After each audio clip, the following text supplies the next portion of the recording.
He scored only 42% in the school board examinations. But he went on to become one of the toppers of the civil service examination, which is IAS, and featured in Time magazine's list of 100 young global leaders, becoming an MLA, MP, and union minister. The point is, who says I don't have talents? Who says I'm a dumb kid? Who says I'm not intelligent? When the results came, I topped the written examination. All the three subjects, which I never studied before.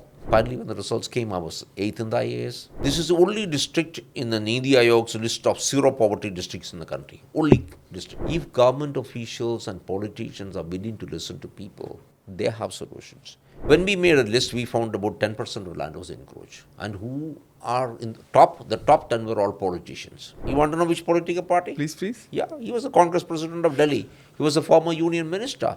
Over the next 36 hours, we reduced his 2 lakh square feet to dust. So next day in the newspapers, me and my dog with a picture, the demolition man comes to Delhi. Over the next 5 years, we demolished 14,310 illegal buildings in Delhi belonging to the mafia. I did not receive a single telephone call ever, even though most of the people I demolished belong to the ruling party, the Congress party. When Times of India did a poll on me in 1994, 2 years after I started my demolitions, I got 89.6% of Delhiites supporting me. And I was on the cover of Time magazine in the list of 100 young global leaders. Yes. I won the Best MLA award. And in 2011, I was renominated by the left because it was their seat on 16th of March. And I was renominated in the morning. In the afternoon, I had a press conference to say, I'm resigning from the assembly. I'm quitting. I'm joining the BJP. I want to make Modi the Prime Minister of India. See, the Congress-owned Prime Minister Rajiv Gandhi said when he was Prime Minister that for every rupee that is being spent by the government, only 15 paisa is reaching people. The rest, 85 paisa, is disappearing on the way. This won't do. And there was so much of corruption in the second Manmohan Singh government. This is not a political podcast, but still want to understand that you sit in Delhi. And how do you see Delhi moving, being a capital? I think Delhi is in a bad shape. We are breathing poison. They came with a lot of promise, Kejriwal, and people are still electing. Delhi government had a lot of surplus money earlier. Now they say they are broke. They don't have money. You give away freebies to win elections, and then you say you don't have the money to clean up the environment. I think this book is a life-changing, a nation-changing book for India. Hello दोस्तों, reader books club के एक और ज़ोरदार podcast में आपका बहुत बहुत स्वागत है। और आज का हमारा ये पॉडकास्ट बहुत ही खास होने वाला है, क्योंकि आज एक ऐसे पर्सन हमारे शो पर हैं, हमारे पॉडकास्ट पर हैं, जिनका विजडम सुनने के बाद आपको ये महसूस होगा कि लाइफ में कुछ भी करना पॉसिबल है। इनकी एक बहुत ही बेहतरीन किताब है द विनिंग फार्मूला, जो कि जस्ट अभी रिलीज़ हुई है, और हमें ये चांस मिला कि शायद हम इनसे इस बुक के सीक्रेट के बारे में डिस्कस कर पाएँ। ये एक एक्स IAS ऑफिसर हैं और former union minister of tourism रह चुके हैं। सो KJ सर, आपका बहुत बहुत स्वागत है। Nice to meet you Amit. And बहुत खुश हैं आप मुझे इनवाइट किया है। Thank you so much. Thank you sir. I am very excited and I am little nervous also, because for the first time हमारे पॉडकास्ट पर we have called somebody who's from such a rich background of lot of knowledge, lot of wisdom, and you have done so much for the country. I am very excited, and probably हो सकता है कि I will not be able to ask a lot of questions from you because I'm still feeling a lot of nervousness. Amit, you are the king of podcasts. Come on, you've done so many things with your life. You know, PhD, I don't have one, and you've talked to so many people. You read millions of books. God, I mean, how do you do all these things? So I should be the one who is nervous. Let's see that. I hope this goes well from my side, because I know about you. I heard your fiery speeches. I'm fire. When I get a mic, I'm on fire. Yeah. So all the mic is yours now. And to begin with, sir, how did you write this book? I mean, why did you write this book? Can I just read from just 4 lines from the back of my book? It's very simple. This says a weekly supply of fuel for the spirit. Sirf punchline. KJ Alphons, which is me, was an unlikely candidate for success. He grew up in a village with no electricity.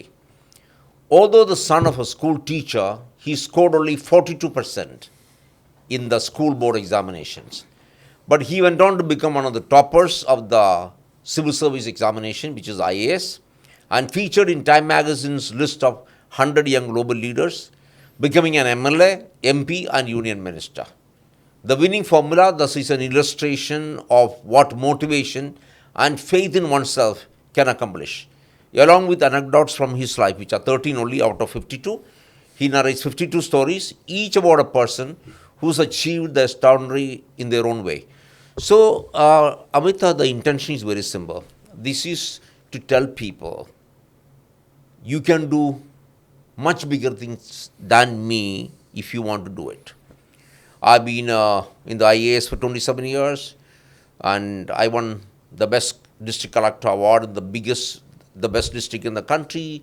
I resigned, became an independent MLA, won the best MLA award, and then I joined BJP, became tourism minister of India. When we came to the third rank in global tourism in terms of revenue and the number of people employed. And I've been in parliament making fiery speeches. I'm an economist. I'm a motivational speaker. I've spoken to 2 million children. My job is to set people on fire. For simple reason, if I was an idiot in school, never won a prize, never gone in front of a classroom to participate in any competition. And my headmaster, when I went to fill up the application form for my board examination, he said, ask your father to come. My father was a school teacher, very good teacher. So he said, tell your son to repeat one more year, he can do next year. Because he will fail and it will bring bad name to the school. I said, no, I can't, because I have girls sitting in my class. I can't sit with my junior girls. It will be a shame. So he said, no. But I managed to bribe the clerk who was dealing with the application form. I didn't pay any money. I buttered him and I smuggled in my application form.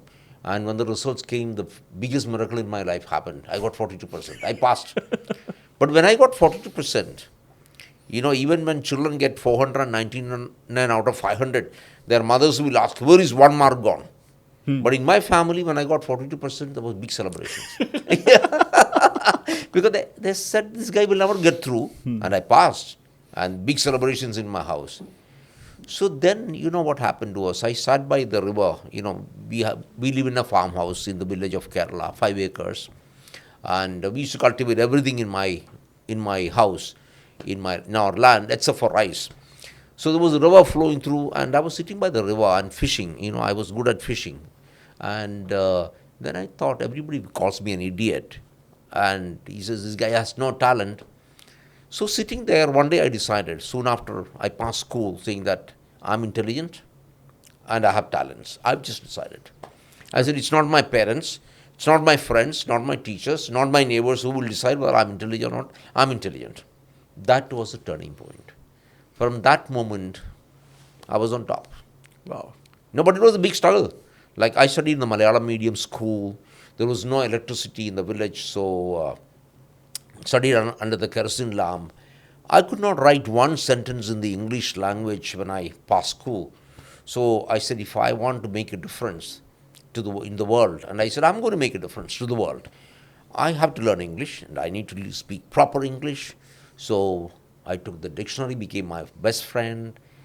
I would study 25 pages a day, and I would make sentences with these words. That's how a word, gets life. I would listen to the BBC speaking course, would listen to the radio, and that's how I picked up English. And then after some time, after learning a bit of English, I closed myself in my room and spoke to the wall for 6 months. I'm a little crazy guy. 6 months I spoke to the wall because I wanted to become an orator. I said, I need to speak to people. So after 6 months of practice, speaking to the wall, I came to take part in a debate in college. 2,000 people there, students.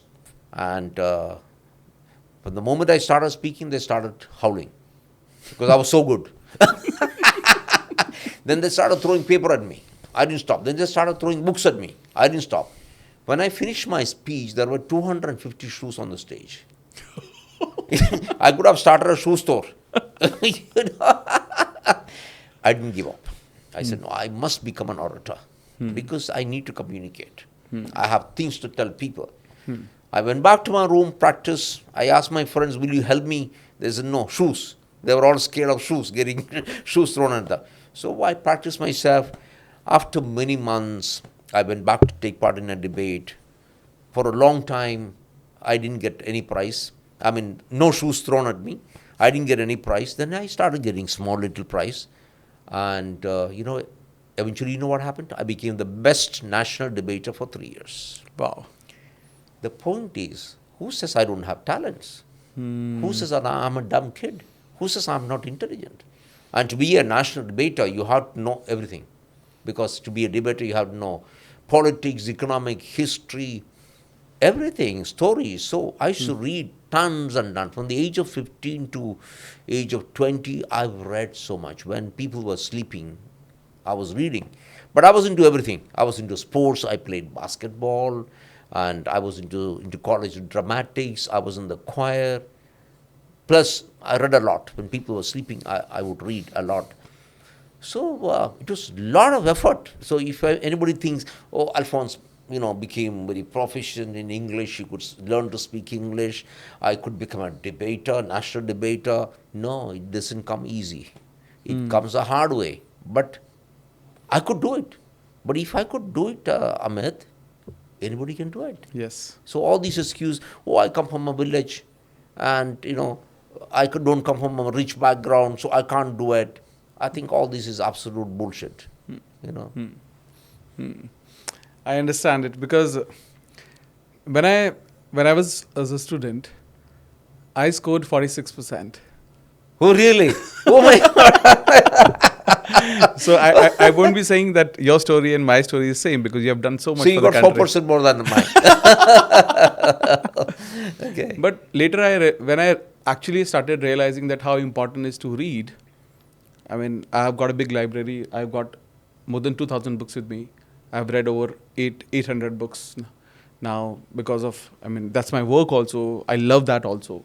And you are spreading the message of books, of readership, which is fantastic. Amazing thing. Yes. Yeah. So and whatever I became, it's because of reading. So I'm so happy that you are doing this, and you are doing a service to the human race. Absolutely. Thank you, sir. Thank you. So I want to know one thing, sir. When people start their life, especially when they're a student, whatever is there in their subconscious, that stays for life. Like that day you decided to talk about that I'm not stupid. I am a champion. I am intelligent. I am a leader. You have done a lot of self-talk. Did you learn this or you got an idea? How did you do that? Because sometimes it takes a process. It is not an overnight journey, I feel. What was that? See, it's a long journey because it doesn't come to you. The intelligence doesn't come to you overnight. The logical process of thinking, come to analyzing. No. It takes practice. So by just saying I'm intelligent, you don't, because it's like a knife. You have a knife out there. If you keep it in the almirah, it will get rusty. You got to keep using it, sharpening it every day. Even today, I go for a jog in the morning. I do 5 kilometers. I don't jog with anybody.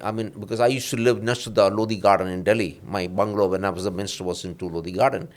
I have lots of friends in Lodi Garden, but I jog alone. But because that is my thinking time.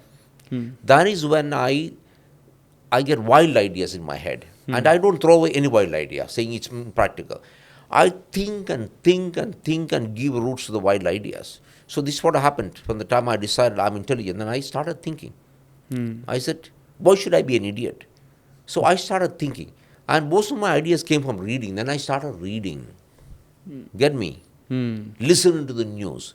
Then analyzing in your own brain before I became a debater. In your own mind, hey, this is it.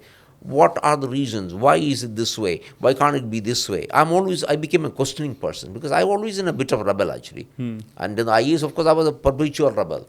In politics also, I've done everything rebellious. I don't like to do anything the way anybody does. Anything. I don't even read the all India IAS rules because I know I'm going to break them. So it's a long process. If you want to be intelligent, you have to keep sharpening your brain all the time. Right. So even today, every day I read something. I read plenty. And before I go to bed, I sit down and still think for 10 minutes. I listen to music last. You know, Okay. I go back to my old days of Beatles and all those, Okay. yeah, and Pink Floyd and the whole lot of John, Bob Dylan, the whole lot of stuff. So it's a whole full life, but basically, my wife is always complaining, "You're always thinking." I said, "That's how I am. I have to be thinking, isn't it?" Right. Yeah. So this thinking goes wild, where there are no limitations. So I don't give any limitations to my thinking process. It's an unlimited process, no cap. Think wild, and then you can reach there. You won't get there easily. Like I told you, becoming a debater or becoming doing well in class, it takes time, effort, and then initially I was a very shy kid. I wouldn't ask questions, but then I started asking questions. Then I would question the teachers. This is what you said. I don't agree with that. So that is how you really become sharpen your intelligence, and you become smart. Yeah. The moment you start asking questions, other kids say, "Oh, this guy is smart. He's well. He's thinking." So then they also have respect for you. Like my batch, I think most people in my IAS batch respect me because I speak out. I think.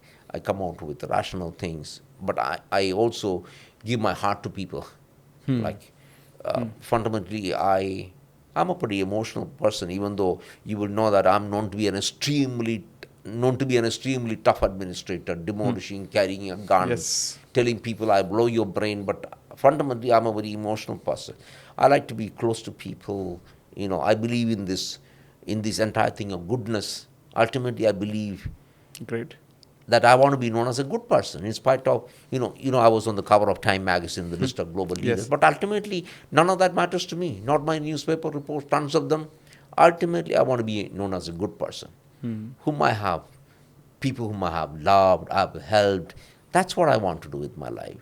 So, along with just being intelligent, trying to be intelligent, sharpening my intelligence, I also try to be a good person, going out to do a bit of social work, helping my friends, organizing things. Whenever there was a national calamity, doing something, raising some money at least, to send to those people. Yeah. Amazing, sir. Amazing. So how this happened? I mean, from this beginning of your life, you taking those decisions in your head, you're working towards it, becoming a debater, and towards becoming an IAS. How this happened? So then, of course, I did my undergraduate in economics, and then I did my postgraduate in economics. Of course, but when I was studying, um, I was also a student leader. Okay. Yeah, Okay. not politics. Absolutely independent student leader. Yeah, organizing students on a rational thing, mostly for debates and dramatics. Okay. And I was in all these things in the university choir, basketball, having lots of friends, having lots of fun, going to a disco. There was nothing going to music. There's nothing I missed out. Get me? Along with that, then I decided that I really want to change the world, make a difference with my life. I said it's not the prime minister, president, anybody. I must make my own difference in the world. Then I was looking out which job will give me the biggest power to make a difference. Then I saw district collectors, when I was in college. I used to get involved with them, invite them to my debates and to be judges and all that. And I said, wow, these people have the power to change. So I decided to become an IAS officer. Get me? And then, once I decided to become an IAS officer, I had only very little time to study. See, I'm from the old system. From 1980, you have to do only one optional paper. In 1980, came to two optional papers. Now we have to do only one optional paper. But in my time, we had to do three optional papers Okay. and two higher papers for the IAS. So I was a student of economics, but economics was not scoring. So I took history, sociology, philosophy, subjects I never studied before. I had only 9 months, but you know what I wrote in my diary? I'm going to be a topper. Wow. So when I tell people, when I ask children, what are you going to? No, we are going to try to do the examination. We will try to get in. I said, you will never get in. You got to be very clear. You want to be something, write in your diary, write in your heart. I am going to be there. So I wrote in my diary. So there's a whole chapter in my book on how to get into the civil service. It's titled Cracking the Impossible. Yeah, it's simple. So I had 9 months to study. And I came to Delhi to study. I joined a coaching center just for, to know there's something called map reading in history, just learn that bit, not basically other things. So not one of those high-end coaching centers because I didn't have the money to spend on something like that. So before I touched a single line, before I opened any book, I made out a schedule. I said I have 9 months, so I have 6 months of study, 3 months of revision. Okay. So anything that I do, I'm very extremely systematic. Okay. I write it down. Now my timetable goes, what time do I get up? How many minutes for my bath and this and that, how many minutes to read a newspaper. It's all documented there. And I would say I would study only for 8 hours a day, not more than that. All these 15 hours and all that is absolute bullshit. 8 hours. But I said, when I study, I am going to study. And the study was in the timetable. And the study says, okay, I would start studying at 9 o'clock, 9 to 11. I don't study any subject for more than 2 hours at a time. Your mind will get bored. You must change it to something after that. So 9 to 11 says history, doesn't end at that. It's just chapter, let's say, 1 to 3. Get me? So, subject, chapters. I'm very clear. Then I take a 15 minutes break. Then I would say 11:15 to 1:15, it would, let's say, be sociology. Let's say chapter 7 to 10. I put my entire syllabus into this timetable for 6 months before I opened a page. And how do I write notes? I've seen students, if your text is 5 pages in a book, their note is 10 pages. How is it a note? My note would be only 1 page. Okay. For a chapter. And serially numbered. Only the main phrase which you throw up an idea. I know exactly when I read that phrase, this is what the idea is. When I finish that chapter, I would memorize these points, exactly the same sequence. Then I would close my eyes and try to recollect. I would miss out some point, open my eyes again, read again, close my eyes, and then only I would stop when I know all the points. Then I would study only for 8 hours. Then I would go out with friends, go watch movies, go to a disco, listen to music, because there's plenty of time. And so I did everything also during these 9 months of study. Then 3 months of revision. Again, same timetable. Now, of course, it would be in 2 hour slot, it would be chapter 1 to 6, not 1 to 3. And my note, again I would write note. My note was only on one side of a library catalog card. Again shorter. Again I would memorize. And when I answer the questions, it would go exactly in that order. Point number 1, so I don't miss out any point. You understand me, no? So it's all system, application, no distraction, no television, fortunately there was no mobile phone those days. There was no television. There was a television in the other room. I was staying with my cousin. Never went there. No girlfriends. No distractions, was what I'm saying. Because I was determined I had to get it. But I had fun. I would go out with friends. So when the results came, I topped the written examinations. All the 3 subjects, which I never studied before. And then when it came to interview, I did badly. I thought I was a national debater. I was very confident. And this was a time when Morarji Desai, Janata government was in power. So prohibition was imposed in India. I spoke against prohibition. I spoke against India's foreign policy. I spoke all against the government. And I was very vocal. And I thought I had done very well. But I did badly in the interview because I was so vocal against the government. So I keep telling people, in fact, even in my book I've written, never do an interview like I did. Overconfidence. So I could have said the same thing in a third person. I said, there is a school of thought which thinks this way. Instead of me saying it's my view, I could have said, there is a school of thought which thinks this way. There's another school of thought which thinks this way. You get me? So you don't take it as your personal view. So there are ways of saying things. So now everybody who comes to me, whom I mentor in my interview, a lot of people, I keep telling them, don't do interview the way I did. So I also have made mistakes. So finally, when the results came, I was 8th in the IAS. Yeah. Wow. So went to the academy. I had long hair when I was in university. So you'll see there. So when I went for the interview, I cut some part of it. And still I had pretty long hair. So I think me doing not too well in the interview was partly because of my looks also. Get me? Then I went to Mussoorie Academy. Okay. IAS Academy. And I bought a jacket from Connaught Place. Okay. Blue blazer, $300.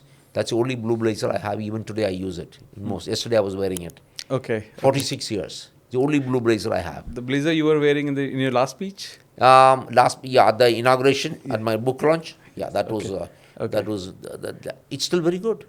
Yeah, I have just one blue blazer only. So I went to Masuri Academy, and I was secretary of the Fine Arts Club, debate club, organized debates and sports. We were always in the lawn discussing politics and history.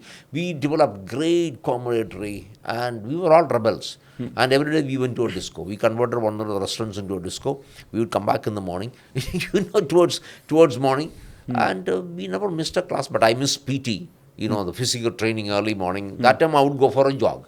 See, because I was a rebel, I didn't like the PT, stretch this and that way. It's called PBX or something. I like to jog, so I would go for a jog. So I received 16 notices for bunking PT. Yeah, so I was not an ideal IAS probationer. I was a rebel, but I would be asking, serious questions in class, trying to grill the professors. I'm very critical of Masuri training. Now, if you go to Masuri IAS Academy, you would see there's nobody around. It's like a graveyard. Nobody on the lawn. You will not see anybody out. They're all doing a lot of projects. I think it's completely wrong. I believe because you have proved yourself in the IAS examination. 1.5 million people write the exam. 100 people get selected into IAS. And about 900 totally, all services together. You have proved your brilliance. Correct. You don't need to have more examinations and projects to prove your brilliance. I think the only thing that is important is attitude. Right. I decided when I got to Masuri Academy, for most people, that is the end of their lives. Their dream is fulfilled. We are power. I said, for me, power is a power to bring happiness on the face of people. Wow. This is just a beginning. I must bring a smile on the face of the citizen. I was pretty determined. I was very clear on these things. Yeah. So my thinking was different. Yeah. So I was a rebel. So the establishment never considered me as an ideal probationer. Get me? Yeah, I was a lousy probationer. So I went. After that, of course, I became sub-collector and then district collector, the whole journeys. But you did a lot in terms of education, where you help the entire, a lot of people, 100% literacy you raised. Yeah. How did this came to your head that this is my initiative? I want to take this. This is when I was district collector of Kottayam. Let me tell you about Kottayam. I come from Kottayam. My wife is also from Kottayam in Kerala. This is the only district in the Nidhi Ayog's list of zero poverty districts in the country. Only district. So it's an amazing district. So I became the district collector there. And then this idea of literacy it was not my idea. Okay. One day the university vice chancellor comes to me along with the NSS, the National Service Scheme, volunteers, and tells me, we have a scheme like this. And, unless a district collector coordinates this, it won't happen. I said, very happy. So that's how I became the coordinator. So it was not my idea. It was the idea of the NSS or the university. Okay. See how students can come out with ideas which are revolutionary. Amazing. Correct. Yeah. So I took up coordination. So you see, my point is, to me, when I take up something, it is not something, just put to my name. I put my heart and soul into that. We had thousands of volunteers. Illiteracy is a subject which is considered to be not in the mainstream. You don't talk about it. I made literacy a fashionable topic. The richest people in Kottayam, including the Malayalam Manorama chief editor, they are the owners, wife, Mrs. K. Matthew, drove to the slum every day to teach people. Wow. The most fashionable people got involved with literacy because I converted this non-fashionable topic into the most fashionable topic. Not to get involved in literacy project was considered to be a shame in Kottayam. And in 1889, we became the first 100% literate town in India. It became a model for the National Literacy Mission. And one of my volunteers, a girl who had just failed class 10. Most of my volunteers were girls, and most of them didn't even go to college. They were my volunteers. This Indulekha, she won the National Youth Award because she was a volunteer in my thing. She taught 19 people. 19 people living in the slum. She taught 19 people. Great. It's incredible. Yes. Yeah. And it's not easy teaching because when we say teaching, making them literate, we said they must learn to use the language. That is my Correct. interpretation of literacy. So it's just not learning a board. You must learn to write a letter, read a book, get me fill up an application form. So that's my a functional literacy. It became such an famous Drive. thing, that then I did something else, which again I'm telling you because it's so important. One day, an 80-year-old lady walks into my office because I see people early morning. I said, whoever is going to work can come to me early morning. I'll see you at home in the collector's bungalow. So this 80-year-old lady comes to me and shouts at me, I came twice. I have to change 3 buses, get a neighbor to help me to come here, and then you are not here. And then, like in a movie, a punchline, she says, government is giving you a car. Why can't you come and see me in my village? Can you imagine an 80-year-old lady, semi-literate, shouting at the collector? Most collectors possibly would have called the security and thrown her out. I smiled. I said, okay, let me see. In the evening, I discussed this with my wife and my little sons. And I said, isn't it a good idea for me to go down to the village and meet people? They said, yeah, great idea. So we started this program called Mass Contact Program, where I would take this entire 2,000 people to a selected panchayat. I would take 2 panchayats together. Kerala panchayats are large, 75,000 population. I would say, I'm coming to a school in the middle. You file petitions. I give them 1 month on anything under the sun. We would get 5,000 petitions. I take it, and we take 1 month to examine it. All the departments, 1 month to examine it, and then we go to the village, 2,000 people, the entire government machinery. And the rule is simple: whatever is asked for must be granted. If it's for a ration card, you can't say it's ready, come and collect it. No, it has to be delivered there. If it's land title, it has to be delivered there. Wow. This eventually won the highest UN award for innovation Yes. in governance. Guess where the idea came from? Not mine. Idea came from an 80-year-old lady. Why I'm telling you this? If government officials and politicians are willing to listen to people, they have solutions. You know what's the problem? We are arrogant. We bureaucrats are arrogant. The moment we become a government official, we are arrogant. We don't listen to people. We don't let them meet us, number one. Then we say we have no time to listen to you. And even if they have an idea, we say, who the hell are you? We know everything. I think all this is completely wrong. If we were willing to listen to people, we bureaucrats and politicians, people know what is good for them. And that's what I always did. Most of my ideas came from absolutely normal, ordinary people. And this won the highest UN award. See, it's possible. Absolutely. Absolutely. Amazing, sir. Amazing. Such an inspiring story, because I think it is not about, it is great that you're not taking the credit for all this, but I always feels that there is a person always who is in front, that I'm there to lead you. You tell me what to do. Because I think everybody look up to a person who can actually lead, and people should have a faith in this person, that if this person is in front, we can do anything possible. Absolutely. See, this is the great confidence. In fact, you go to court and they will say, the collector did it. Alphons did it. You know this mass contact? They say, no, he did it. But I keep saying the opposite. The idea came from you. And it worked because you people worked with me.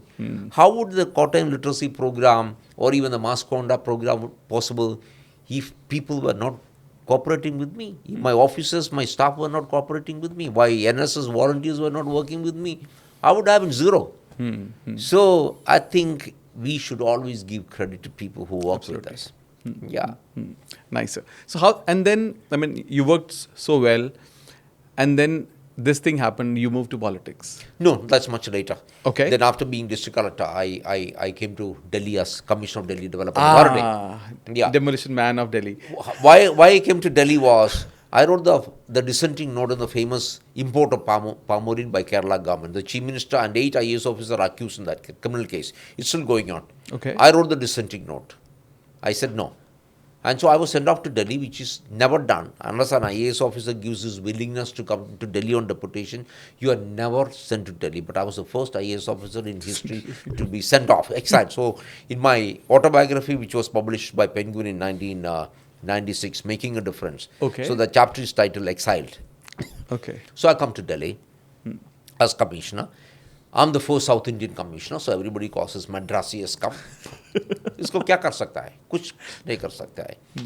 So let me also tell you something funny. So one day I didn't go to the office because I had a headache. So my PS called my wife and asked, क्या हुआ साहब को? So my wife said, साहब का दिमाग खराब हो गया. She wanted to say, साहब has a headache. But her thing was, दिमाग खराब हो गया. So PS said, कल साहब ठीक था, क्या हुआ? So my wife said, no, कल तो ये दिमाग के लिए तो कुछ दवाई खाता है, कल नहीं खाया इसलिए तो प्रॉब्लम हुआ. So my PS also got more worried. Yeah. So many calls to my wife after that, including from the Lieutenant Governor, saying there are some good hospitals in Rajasthan for mental patients. You can take sab there. So, if you don't know Hindi properly, so we had problems initially. Right. Then after that, I said, let's see. TDA owns over 1 lakh acres of land in Delhi. And I said, let's make a list of land which is encroached, because I was told that a lot of land was encroached. When we made a list, we found about 10% of land was encroached. And who are in the top 10 were all politicians. I said, we will catch the person who is number 1 on the list. Okay. And he will belong to the ruling party. He was the president of Delhi unit. You want to know which political party? Please. Yeah, he was the Congress president of Delhi. He was a former union minister. HKL Bhagat. Okay. He had burned alive something like 5,000 people in 1984 after Indira Gandhi's assassination. He was a mastermind. My God. Yes, so I said, he is my target. My people said, sir, don't touch him, because I had 36,000 employees with me. You will be burned alive tomorrow if you touch him. I said, let's see. See, for me, it's very clear, Amiett. If you are catching a thief, catch the biggest thief first, not the smallest pickpocket. No. Any law enforcer, catch the biggest thief first. Whoever it is, politically connected, not connected, catch him first. You must have the courage, the backbone to do that. Otherwise, you are not worthy of being a government official. Yeah. So, I said, number 1, my people all got scared. Then, you see, next part, it's like IAS preparation. I don't take a bulldozer and some policeman and go there nest planning. How do I demolish? You know what was the size of the building? 2 lakh square feet. Oh. Okay? So, planning. Next thing is planning. So, this is thinking. Think. Then I write down everything. What are the things which are required? I said, I can't go there with 10 policemen, 50 policemen, 1 bulldozer. So, we had 10,000 policemen on trucks with guns, open trucks. In front of that, 25 bulldozers. In front of that, I'm all drama. Open jeep, me and my 4 feet tall dog, Great Dane, me in a Clint Eastwood Stetson hat, my gun here, my cowboy boots, and I'm coming in there. 5:30 in the morning, we land up in Model Town, and people started running thinking Pakistan invaded India. I said, relax. This is India. Over the next 36 hours, we reduced this 2 lakh square feet to dust. So next day in the newspapers, me and my dog with a picture, the demolition man comes to Delhi. Over the next 5 years, we demolished 14,310 illegal buildings in Delhi belonging to the mafia. I don't demolish poor people. I don't go and demolish a balcony or a toilet of ordinary people. I don't demolish slums. I don't. I was on, 14,310. Wow, I don't sit in my office and order people to go and do it. No, I was on the road, standing right there in 45 degrees, in 0-degree temperature, 5 years, giving confidence to people, leading like a general. Yeah. Otherwise, people won't do it. But you were attacked. Yeah, so I carried a gun. Still, my wife was attacked by the mafia. She was left for dead. She was lucky. A police jeep came that way, picked her up, and when she survived. My kids went to school under police protection, but they got beaten up. I carried a gun. So to be alive is a miracle. Absolutely. But normally, we don't see people carrying the gun. Yeah, I always carried a gun. Even while sleeping, it was right under my pillow. But see, now, the point is Amiett, I knew I could be dead any moment. Did I do anything great? No. Again, I'm telling you, I just doing my job. As Commissioner DDA, it was my job to protect land, whatever it takes. And I told people, You touch 1 inch of my land, I said, I'll blast your brain. So the other day in my book release function, Rini Khanna was having a conversation with me, and she says, how did you get away with that? I said, because I'm a lunatic. People believe I will blast their brain. And so nobody ever dared ever to defy what I said. Again, look at this. Today, most bureaucrats' excuse is that we are not able to do things because of political interference. Correct. I did not receive a single telephone call ever, even though most of the people I demolished belong to the ruling party, the Congress party. Okay. Not one call. Never. In my 27 years in the IAS, no. Because they knew that you won't listen? They know I won't listen. It's no point. Yeah. You call me about something, maybe I wasn't planning to demolish it next week, but if you call me, I'll do it today. Nobody ever dared to. See, I think it's all an excuse, saying that there is a political interference. I think it's all excuse for not doing it. Okay, I was risking my life, but that's part of my job, yeah. It's a constitutional responsibility given to me that I do a job to protect government land. If I get killed, fine, yeah. But nobody dares to kill you, I can assure you. I mean, no. So, did I do anything great? Again, no, I just did Your job. my job. And I had 150 bullets when the government gave me the gun. I still have 150 bullets. And you won't be surprised. I'm such a peaceful man, I don't even kill a mosquito in my life. But people think this guy is an absolute tough nut. He is a destroyer. He will shoot. But actual fact, I'm a very peaceful man in my life. But again, another story.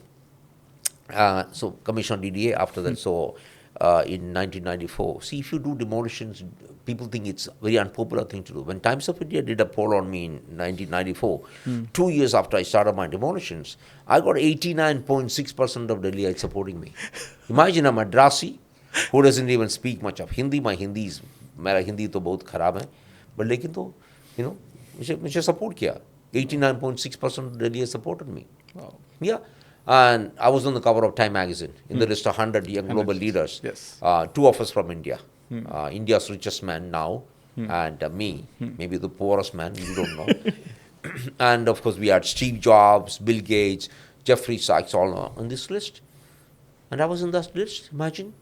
Coming from a non-electrified village with 42%, I'm with Steve Jobs and Bill Gates and Jeffrey Sachs. And so it's all possible. And of course, I had massive public support, you know. Let's say I was a bit of a hero those days. I'm history now, doesn't matter. Then I went back to Kerala, and then I'll tell you another story of how you can really do things. I was sent to Madhepura. Okay. Lalu Prasad Yadav's constituency as chief election observer in 2004. Okay. So my wife, when I was packing my luggage, my wife said, don't take the gun, you know, behave yourself. You know, this is not Kerala, not Delhi, this is Bihar. Yeah. And I'd seen a documentary the previous week saying the gangs of Madhepura, how they come and capture boats and they win. So I said, I'll behave myself, but of course I quietly took my gun. And I had 4 observers with me, my fellow observers. I was the chief observer. Evening we said, we'll go out for a peaceful walk. When we went around 1 kilometer, we saw a lady speaking from a vehicle, and she's making a speech, about a few hundred people around. And when I went closer, I saw the vehicle did not have a registration number. It was an unregistered vehicle. So I went nearby and I found to my utter shock, it's the Chief Minister of Bihar, Rabri Devi. I said, stop. Okay. I called the collector immediately. I said, come with big force.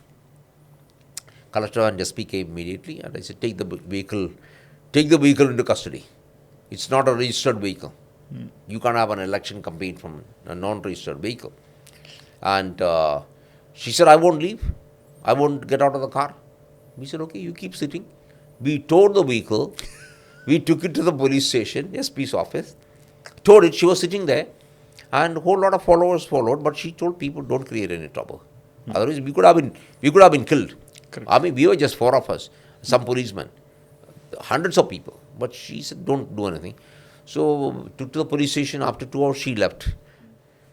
The point is, and then Lalu came and met me at 3 o'clock in the morning, knock, knock. He said he did studied everything about me before he came. He said, I know you are a top man, you are the demolition man of Delhi, you are from Kottayam, you are the collector. So, and his first words were, what you did is very good. Look at the clever politician he is. What you did is very good. His own wife, the chief minister. And I said, sir, my job is very simple. I came to conduct proper elections here, and I've seen this documentary where I've seen elections being captured. It won't happen. And I said, and he told me, I assure you, I will not create any problem. Okay. Next day, Sharad Yadav, the opponent, also came, said, I will also not create any problem. I told my fellow observers, go to all the villages and tell them you can vote. No problem this time. 1 week before the elections, I barricaded the entire constituency with cops. No guns, nothing to come in. Even though nobody was trying to do it, I said, let's make sure. Correct. On the election day, not even a dog barked in Madhepura. Completely peaceful. And Lalu Prasad won. And then Rabri Devi, after winning the election, that evening she called me and said, please come to my house for a meal in Patna. I said, it's too far away. Of course, I never met her. So the point is, even as an irrelevant job, chief election, the election observer is considered to be an irrelevant job. You're supposed to rest in the rest house, they give you good food, they also give you other things, and you're supposed to relax, send a report to election commission, things are fine. But here we were revolutionizing the way election can be conducted in a constituency with no power. What power does an election observer has? But we did it. Correct. So the point is, you want to make a change, you can. Correct. Don't blame anybody else. It doesn't matter where you are right now. Doesn't matter. So then I went back to Kerala in 2000 after my DDA days. In between, of course, after my DDA tenure, I took leave and worked with my wife in the slums of Delhi. Okay. Nangalamachi, upstream of the Nizamuddin Bridge, which is a bus depot now. It was the biggest slum in Delhi. So she ran a hospital, a clinic actually, tailoring center, a toilet complex, and a school. 30,000 people didn't have one toilet. Can you imagine? Imagine being there from morning till evening with 30,000 people defecating. Not one child going to school. So my wife ran it for 8 years, 1994 to 6 years. I took leave and worked there for a year. It was fun. Then I went back to Kerala. I was higher education secretary. I was transport commissioner first. Okay. I took my entire 3,000 officers to the northern district. We are on the road from 5 o'clock in the morning till midnight, examining, inspecting every vehicle. Every vehicle. And we find left, right and center, including 6 ministers I find. The accident rate in Kerala came down by 60% once we finished these. I went to every district. Simple thing.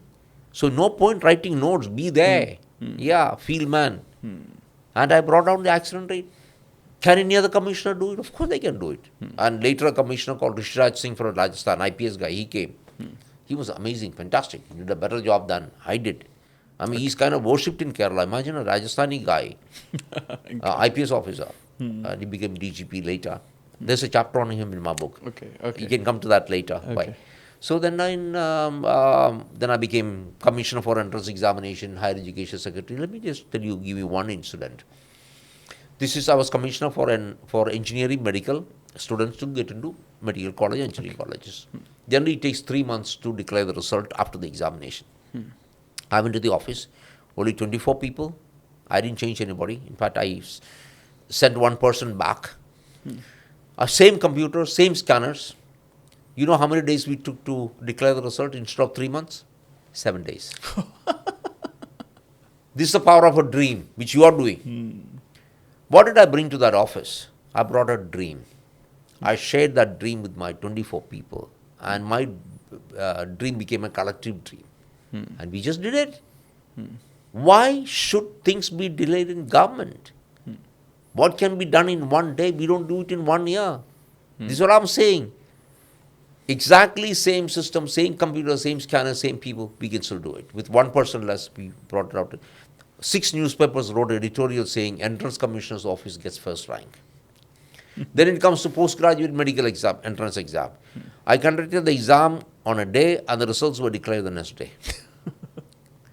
Now, doesn't stop at that. super speciality, DM and MCH. We conducted the exam in the morning, declare the results in the afternoon. People are wondering how it's possible. So what I'm telling you is, it doesn't require, I'm not a genius at all. I don't even consider myself to be a super intelligent. No. It's all, I want to do things. I can dream big, anything. We want to be the best, wherever we are. Therefore, we can do it. So have a dream wherever you go. Share that dream with people. It's not you doing it alone. It's a collective effort. And we can do it. Imagine if every IAS officer, every IPS officer, income tax officer did what I did. Is it possible? Of course. They're all more brilliant than I am, actually. Get me? This country would be a lot different. Absolutely. I mean, Then, of course, in 2006, I quit politics. yes. If you come to that. Okay. Yeah. Yes. So why did you shift to this? Yeah, so I was 52. I was the batch topper from Kerala anyway. I would have become chief secretary in another 2-3 years. So everything was bright for me. I was the land use commissioner supervising collectors, powerful job. And then one day my cousin gave me a lift from Cochin to my village, 3 hours drive. And he said, election is coming next month. Why don't you contest? I said, don't be crazy, yeah. I'm in a great job and I have a bright future. Why should I? I love the IAS. Why should I? But by the time I reached my village, he convinced me that I should quit and contest from my village, constituency, Kottayam itself, where I was the collector. And 2 days later, I went and submitted my resignation to chief secretary. It was accepted within 2 days. And everybody said, I will lose badly, I will lose my deposit. I became an independent MLA on the 32nd day with the 4th largest majority. I spent only 9 lakhs on my election campaign. Not 1 rupee paid to a voter, not 1 drop of liquor given to anybody. No promises. I said, I'll be with you, just like I was the collector. They knew me. And I completely redefined politics. Because most MLAs in Kerala were going to marriages and funerals. This was their job. And you would be in 50 albums, videos, memory forever. And people would say, great MLA, he was been to my daughter's marriage, son's marriage, funeral. I said, no, I won't come. People were shocked. How can you not do that? You would lose. Don't you want to be in politics? I said, what I'm going to do is I'm going to come to your villages. I would determine a pre-selected panchayat. And I was the only MLA in Kerala without a driver. So in my Scorpio, I would pick up the panchayat president and members of that particular panchayat. We would go to a panchayat and people were already informed we were coming. We would spend the whole day in that panchayat talking to people, moving around, see what is people require. Evening we would have another meeting saying, okay, these are the 25 recommendation things you want. Tell me 3 things which are your priority. I would take up those 3 things, make a project report, bring the money. This is what we did with every panchayat. And in 4 years, I got 350 crores into my constituency. Not only that, we spent that money. Like I built the civil station, 100,000, 1 lakh square feet. It was given to a contractor to finish it in 4 years. We finished it in 1 year. Every project we put up a countdown board. 365 days to open this building, 365 days, 364. When it becomes 0, we inaugurate. Every bridge was completed in 100 days. Oh. In my pocket, I had a program on exactly what was happening on each of these projects. So it's just not I bring the money. I ensure that I do things. As an MLA, are you an executive? No. But you have the moral authority, you have the political authority. You don't have to bully people. You take them along. Get me? So I worked with all political parties. All. And I was acceptable to everybody because I was also an independent MLA, but I was supporting the left, the Marxists. Yeah. I won the Best MLA award. And in 2011, I was renominated by the left because it was their seat on 16th of March. And I was renominated in the morning. In the afternoon, I had a press conference to say, I'm resigning from the assembly. I'm quitting. I'm joining the BJP. I want to make Modi the Prime Minister of India, help out in my own little way, whatever I can do. I resigned at a time when nobody was talking about making Modi the Prime Minister 2011, when the voting percentage in Kerala was only 5.6% for the BJP. How will I ever win? Yeah, it's suicidal. Everybody said it's idiotic. In that election, The left lost by 2 seats. My constituency was divided into two. Both those seats they lost. And when I announced I'm resigning, the present chief minister called me. He was the party secretary. He said, Alphons, don't leave. You are everybody's favorite. Take any portfolio you want in the next cabinet. And I would have in a ministry in a month's time. I quit and came. So I gave up IAS when I was about to become chief secretary. I gave up my seat as an MLA when I was about to become a minister, and I joined the BJP, worked in the party for 7 years. Then I was made a tourism minister of India in 2017. So why did you decide to join BJP? Yeah, because, things were not going good. See, the Congress own Prime Minister Rajiv Gandhi said when he was Prime Minister that for every rupee that is being spent by the government, only 15 paisa is reaching people. The rest 85 paisa is disappearing on the way. This won't do. And there was so much of corruption in the second Manmohan Singh government. Nobody was listening to the Prime Minister. Manmohan Singh is a very honest man. Correct. But the problem is every minister was being a Prime Minister. They wouldn't listen to him. And they were all making money, slicing off portions of the country every day. And I said, this can't do. You need somebody. And Modi had proved what can be done in Gujarat as Prime Minister. Right. So I said, this man can do it. Okay. So mine was basically only a decision based on the man, that he can deliver. I like people who do things. I don't just like people who just deliver lectures and issue manifestos. No, I want people who will do things, make a difference in the life of people. In actual fact, I said Modi can do it. And eventually he became Prime Minister in 2014. And I wrote a book 2 years back, Accelerating India, documenting the achievements of Modi government in 24 sectors, everything. Actual numbers. There is no flattery, nothing, not one word. Exactly what he's done. And the kind of, toilets, houses, LPG, gas connections, Jan Dhan accounts, and free medical, Ayushman Bharat, the highways, the airports, the kind of dramatic changes that's been made. So I've documented that. I think he's an incredible man who can do things, who's proved things can be done. In a country where people say, nah, politics, nothing can happen, he's proved that A lot changed after him. Dramatic changes. But of course, we need to create a lot more jobs. Right. We need to ensure that young people have opportunities. I think that has to happen a lot more. Yes. Correct. This is not a political podcast, but still want to understand that you sit in Delhi. And how do you see Delhi moving, being a capital? I think Delhi is in a bad shape. In fact, there's a chapter in my book on environment. Environment. I'm extremely angry with what's happening. We are breathing poison. Forget about me, I'm 71. I don't care. I can die anytime. But by living in Delhi, your life is cut short by 11 and a half years. Imagine you are young, Amiett. Your life, you still, getting into life. What about the children born today?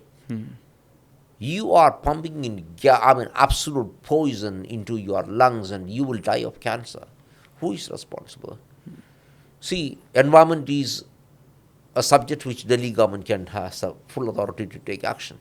They've been in power for 13, 14 years, close to 15 years. Yes. Don't tell me you don't have the power to do it. Forget you don't have the police with you, you don't have the DDA land with you, you have the environment which is in the concurrent list, you can do anything you want, you can legislate, do things. I'm distressed, deeply distressed. They came with a lot of promise, Kejriwal, and people are still electing. This is the virtue of hell. This is not acceptable. Not acceptable, absolutely. And then earlier they were saying, other neighboring states, some other government. Now Punjab is ruled by you. What are you doing? Now you're saying everything is coming only from Haryana. Come on, settle your Punjab. Come on, your government is in power. Correct. You send me to Punjab. I will settle it within 10 days. It's not difficult. It's not impossible. You can do it. In fact, I had a bit of a role in cleaning up Delhi in 90s. The Supreme Court appointed me as chairman of a committee for shifting large polluting industries from Delhi.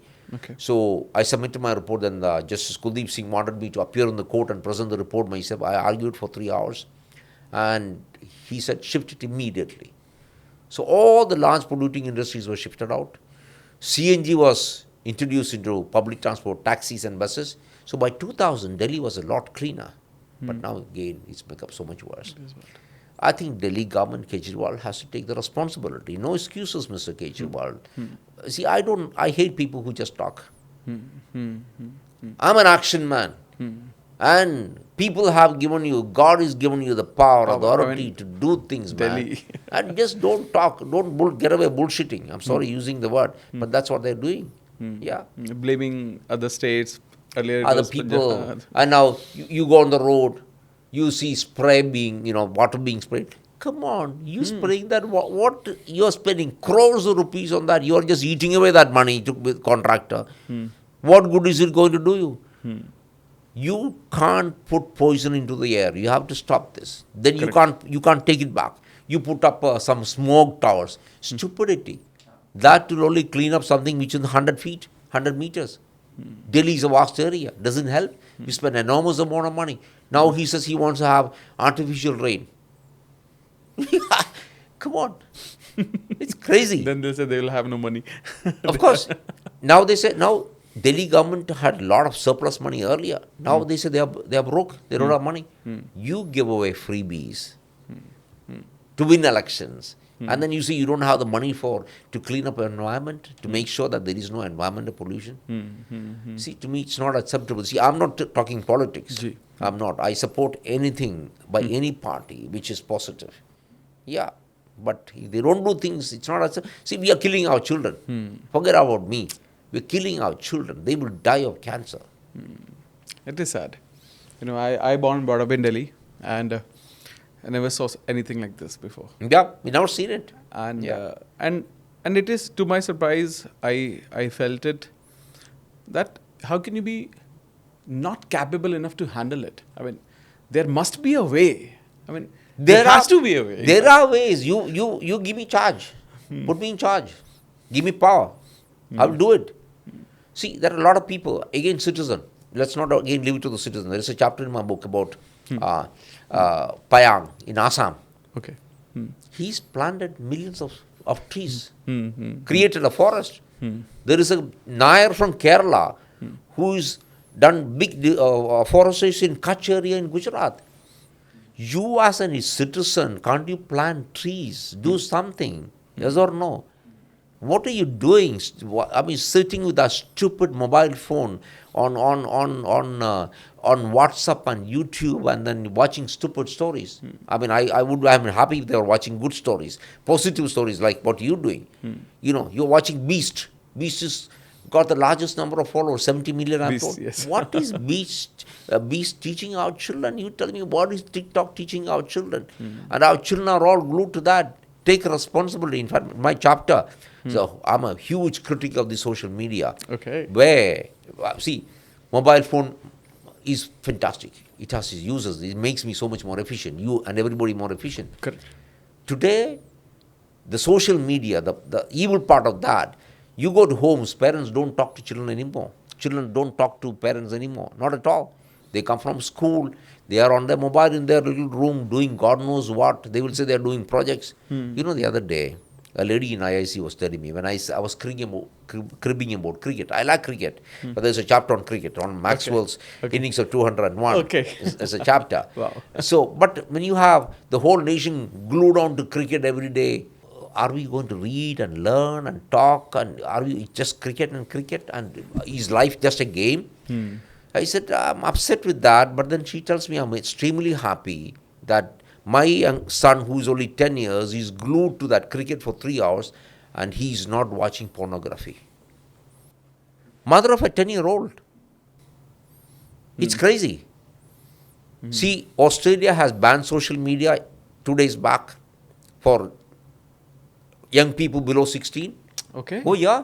I didn't know this. Okay. Oh, great. yeah, 2 days back. Wow. I think India needs to take dramatic action. We can't destroy our children. 2-3 things I'll tell you why. Number one, you spending the entire time on social media, watching stupid things. Correct. You don't think. Because truth is given to you. You're not finding out, discovering truth. Truth is given to you in your social media. This is the truth. Number one. So you stop using your brain. Number two, you watch all this stupid stuff, your brain becomes mentally retarded. Yeah, your brain damages. When you stop thinking, and you're watching all these moron stuff. Most of it is such moronic stuff. Your brain gets demented, isn't it? Number 3, you become a trash can of all the trash that you are reading. Number 4, you are not communicating with your parents. You don't have friends anymore because your social media is your only friend. Number 5, you posting your pictures every second and seeing likes. And my friend gets 100 likes, I got only 10 likes, so the child feels depressed. She's suicidal. She's finished. She will never recover. My point is, I'm not a social media man for the simple reason that I'm not looking for anybody's endorsement. I'm not. I'm not. I don't want likes. If you like what I'm doing, fine for me. I'm not looking for likes. So I keep telling people, be reconciled the way you look here. Come on. I was the ugliest IAS probation in the IAS Academy. You don't look like. Now growing old, I have again nice. I'm looking better. I was the ugliest, but I was popular. I was the best collector. I was on Time magazine cover. I was extremely popular in Delhi, a Madrasi. Your looks are not the key thing. Be reconciled. You are born that way. Be happy with the way you are. Right. Is Oprah Winfrey the most beautiful woman in the world in your traditional terminology? Yeah. Is Whoopi Goldberg is the most prettiest woman in the US. But look at that kind of talent and influence these people have. So be somebody who is thinking positive, puts positive ideas into people, isn't it? Yeah. And you're wasting time. A 10-year-old kid is trying to get a boyfriend or a girlfriend. See, I have nothing against boyfriends and girlfriends. So the point is, if you are going to be obsessed with things other than what you must be focusing, reading, writing, having fun, having a laughter with your friends and your parents, there is no laughter anymore. There is no happiness anymore. There is no friendship anymore. There is no emotions anymore. Parents just want their children to be an ATM machine. So there is a chapter in my book which says, don't be photocopies. Don't be photocopies of your parents, of your friends, or your teachers, anybody. Yeah. And I'm saying your school opening song should start with the brick in the wall. Pink Floyd. Hey, teacher, don't make me a brick in the wall, okay? Yeah. Don't give me this kind of education which makes me a brick in the wall. Brick in the wall means you're all uniform. Yeah. You have the same thought. I organized a reception for the girl who came first in Kerala, board examination, and her picture was front page in all newspapers. The most brilliant girl. I organized a reception for her. The chief minister came, education minister came, big function. After when we finished the function and came down, I asked her a simple question. Hey, you are the most brilliant girl in the state. What are you going to do with your life? I repeated the question. What are you going to do with your life? She thought for a long time and then she told me, shocking, he said, I'll go home, I'll ask my mother, and then I'll tell you. Amiett, isn't our generation, which is extremely, we have access to all information, everything that can put dreams into our life. Yes. Is this what we want our children to be, our education to be? I was a member of the new education policy drafting committee. I was the only politician that. Yeah. Then I became minister, then I had to discuss. But the introductory part of child being able to dream for himself, try to discover the truth for himself, herself, that's kind of my contribution to that. I want every child to be different. Wow. I want every child, every youngster to say, I have a dream and I'm going to make a difference to the country. Let Prime Minister do. Fine, but I have a dream. I'm not idiot. I'm intelligent. I'm capable. I might be coming from a poor family. It doesn't matter. But I can do it. I mean, look at how some of our cricketers who are on the team today, whom I mentioned. Bumrah had only one T-shirt. Bumrah, Indian captain today. Only one T-shirt. He would wash it at night. Many of our cricketers, most of them, other than I think Virat Kohli today in the team, all of them come from extremely poor families. Jaiswal, he was selling pani puri in Mumbai streets when he was 11 and sleeping in a tent, and he had no sleep because he would get flooded. These kids applied themselves, had a dream, and they did it. And that Maxwell's knock up 201 when Australia was down at 91 for 7. He couldn't move. His body wouldn't move. So he just hit sixes and fours. I mean, look at the kind of mindset. So we need young people. See, my entire intention of writing this book is to tell people, have that mind. I will make the difference. If I can do it, if Jaiswal can do it, if Maxwell can do it, many other people. See, one of the people about whom I've written is about a peer in the Kottayam Medical College, where I was a collector. Okay. I was the chairman of the Medical College Development Committee. He was a peon. Only a peon. He retired as a peon. He came in as a part-time employee, became a peon, retired as a peon. He feeds 7,500 people for the past 40 years, every day. Breakfast, lunch, dinner. He has a place where he has 100 people, disabled people, all taken care of. Wow. Just a peon, P.U. Thomas. My God. I talk about Sri Ram, about whom Prime Minister spoke in his Man Ki Baat. He has provided 1 lakh mud pots to be kept on your window with a little water where birds can come and drink. Does it cost you any money? We waste so much of food at home. Does it cost you to make 1 chapati extra which you are wasting and keep it in your gate, and some animal will come, dogs will come and eat, and happy dogs don't bite? Correct. Only hungry, angry dogs bite. You have a solution there. Can't you do it? Why aren't we doing it? Why aren't we teaching this to our young people? Why? Why aren't parents spending time with the children and saying, look kid, you make the difference. Go plant a tree. Go look after an animal. My wife feeds 100 monkeys every day. 100. I have nice videos, I can give it to you. She feeds 50 dogs every day. We have adopted 6 street dogs.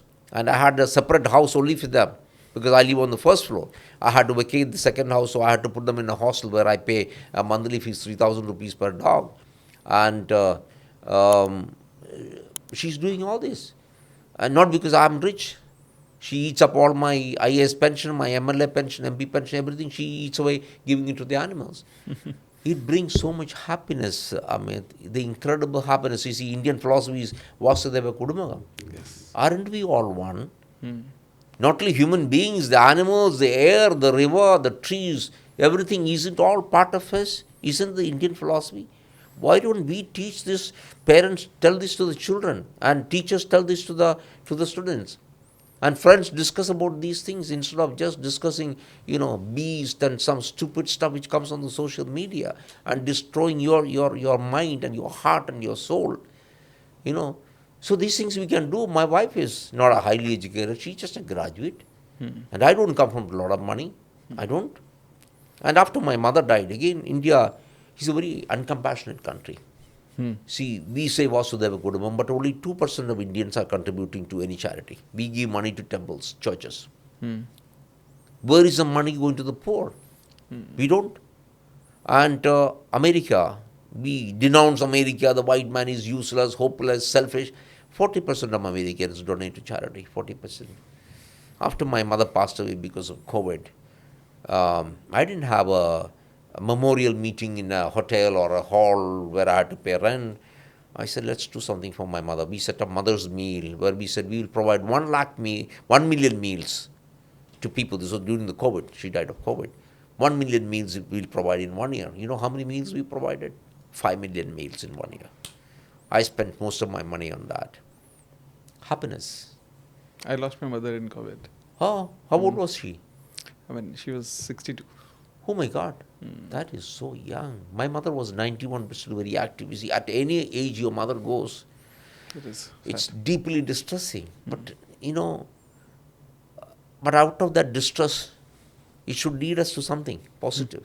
So, when we give away that meals, I think that was amazing for every person who received that meal, possibly remembered my mother, Little things. Yes. And of course, I talk about my brother. You see, my younger brother who is a Catholic priest.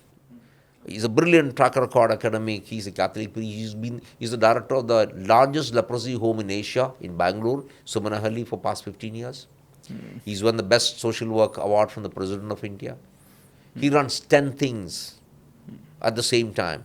Project Vision, school for children of HIV patients, for anti-alcoholics, a million things. He's built 1,600 houses all across India. Beautiful 2-bedroom houses for poor people. You just hand over the key. Does a million things more than me. And he's got exactly 3 trousers and 4 kurtas and a rubber chappal. Lives in a room as big as a toilet. So there are people in my book, I've written a chapter about him. There's another chapter about another person, my cousin actually, a dumb cousin who would not even talk to cousins, never spoke to anybody in class. Today, he's in Guinness Book of Records as having made the longest speech in the history of the world, 77 hours non-stop. And he's the biggest motivational speaker in Kerala. Goes to all the colleges, he's in the biggest demand and the highest fees he charges. A dumb kid. And in class 10, he got nothing. Even school, never spoke to anybody. And when he, I think, went to, final year in school or first year in college, went to one of those local schools, he went to an NCC camp. And he was asked by the teacher to be comparing the evening cultural program. That's the first time when he was shivering. And from there he started. So the point is, there are a lot of people. And there is another girl here in my book, Fatima. She's born blind. She's a first year student. She's 18 now. She wants to get into the foreign service. You know how many languages she speaks? A girl who's born blind? 13 languages. Wow. She sings in 15 languages. She's a playback singer. One of the smartest girl I ever seen. So another girl I've written, Sherin Sahana. She is on a wheelchair. Her father died when she was young. She was married off when she was a teenager. Bad marriage, got a divorce. Then she fell from the roof of the house and she was on a wheelchair, spine gone. Then she took, this is in Wayanad, remote area of Kerala, and she did college privately, took tuition, raised money. She's in the Indian Civil Service. This year she got into Indian Civil Service. Can you imagine? See, it's a power of a dream, what you can do. And there is also a story of the former DGP of Kerala, Rishraj Singh, about whom I spoke earlier. He has only one son. He put him in Lawrence School, famous school. So every time the principal had complained, he's not scoring good marks. He asked the principal, is my son happy? He's happy. He's playing football, he's playing guitar, he's in the choir, he's a happy child. You don't worry about marks, he told the principal, an only son. After he finished class 12, his son came and said, I want to do a small, short diploma course in animation. He said, go. Imagine, the only son of a DGP of Kerala, and he's from the royal family. He did a short course, a 1-year course in animation. Today, he is a senior executive in one of the top studios, animation studios in the world. Happy, bringing happiness. So, my advice to people is think different. We have a whole world out there. If you want to think different, you can bring so much happiness in your life, in the lives of other people. And I'm not saying making money is bad. Make money, good. Yeah, you should create jobs. I'm all for private capital, and so that people can create. Wealth will be created, more jobs will be created. That's fantastic. We need to honor them. We need to worship those people who create jobs. That's fantastic. But to me, culture, civilization is about how you use money. Right. If you look at the latest list of donors in India, the total philanthropy in India is only 8,500 crore rupees last year from the corporate sector. Out of which, you would be surprised, a man from Delhi, 25% of the total money has come from one man in Delhi, Shiv Nadar. Okay. I mean, he's from Noida. Yes. His house was somewhere around here. Amazing. See, this is charity. He's not the richest man in India. But 25% of all donation philanthropies come from this one man. Amazing, isn't it? Yes. So, you want to do it, you can do it. Anything you want. So, I've listed people who are incredible, ordinary people who can do things. And it's possible. Right. Yeah. Amazing. I mean, it's so inspiring, huh? Isn't it? It's very inspiring, sir. And thank you for writing such a book. So what is, as per you, 3 key winning formulas of life? See, frankly, in my book, the winning, that word itself, winning is against yourself, not against somebody else. I never tell anybody to win against anybody else. Sorry, these competitions, I don't agree. Okay. It's winning against your fear, your fears. Yes, that's a winning part. Formula, I have no formula. I have stories. And these are not fables. These are real stories. 13 from my life. But everybody says, how do you do these things? I just do it. Simple. Is it easy? No. But is it easy? Yes. That's why I say, what I've done, anybody can do it. So it's simple. Look at the others who have gone through incredible amount of struggles in their life, a million times worse, more than me, blind, on a wheelchair, poor, a peon, tongue-tied, dumb kid, and they all come out to be amazing people. You know that police constable, Ani? Did I tell you that story? No. Okay, so this police constable, Ani, an ordinary police constable in Kerala gets a call saying there are 3 children abandoned on the street. She goes there, she finds they are from Jharkhand, come all the way to Kerala. Both the parents of the children, who are 6 years, 3 years, and 3 months, they are in jail. So she takes them to the police station, and little later they start screaming. They are hungry, so she buys food for the 6-year-old and the 3-year-old. What do you give to a 3-month-old? So she is a breastfeeding mother. She's got a child who is 9 months.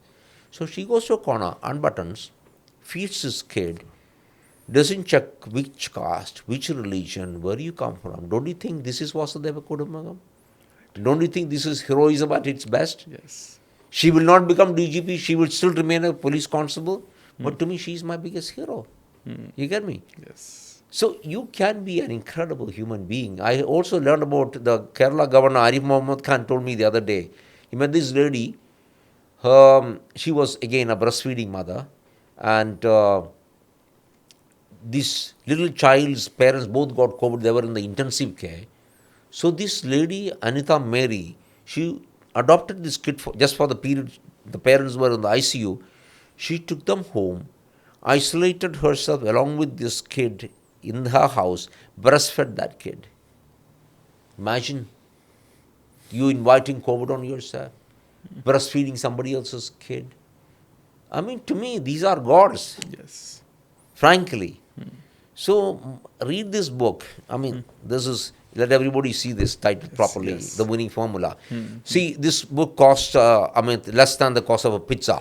Yes. It's $500 in the store, but in Amazon you get it at $380. Yes. Less than the price of a pizza. Let me tell you, each story, you don't have to even read 52. But actually, if you start reading, you will sit through the night and finish reading because it's a very exciting book. Yes. Each chapter is only 4 pages.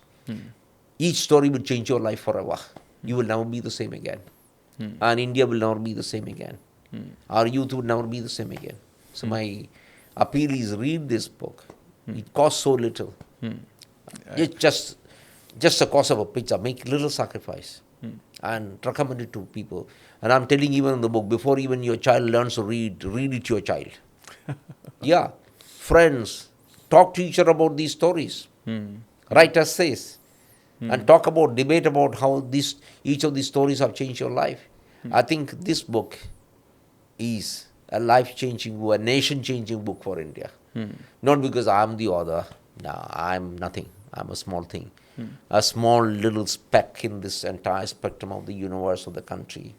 There are much bigger people than me, more intelligent than me, more brilliant, more capable. But I've done things. And people in this book have done things. Yes. It will incredibly change India. And India would become the #1 nation in the world if they read this book. You got to read. I'm saying read only one story a week and then think about it. Become that story. And then move on to that book. But the problem is the stories are so exciting, people finish reading it in one night. But because actually, and I believe, I think this is coming at the right time because 2025 is starting. And even if you start today, which is December, we are about to start the December. Even if you start today, it will take, as per your way, 1 week, one story a week, 52 weeks. And 1 year of this kind of mindset can help a lot in changing the attitude and the mindset which is needed for success. And of course, I am so inspired, not just by writing, but the kind of topic you have picked up, which you shared during the podcast. And I believe that every story has so much to touch. Because when there are a lot of stories, we always find my kind of story. This is my story. I mean, I think it will be very easy for people to find out their story from the book. Absolutely. There's also a story of a father-daughter fighter pilots. They flew in formation together. Air Commodore Sharma and Ananya. Ananya was a engineering graduate, became a consultant with a big company, gave it up. She says, I want to be protecting India. She became fighter. But they flew in formation for the first time in the history of the world. A father and daughter were flying a formation as fighter pilots. So there are also stories. I mean, there are too many exciting stories in this book, to be not to be influenced. Yeah. Amazing, sir. I think this is one of the finest discussion I have ever had on a book. Thank you so much, Amiett. You are capable of bringing out, I think, something in me which is more than in the book, actually. Really, Amiett, what you're doing is amazing. Thank you, sir. See, if there is one thing that needs to be done in this country is fire up the imagination of people. From little kids to people, even post-retirement. I've talked about Mr. Bazin, who retired from the foreign service, never returned anything. At 60, he started writing. Today, he's one of the most prolific writers. He's 90. He comes to IIC every day. Where he sits, he has a permanent seat. The entire shelf behind him are his books, most authoritative books. So there is no retirement age. Correct. Yeah. Correct.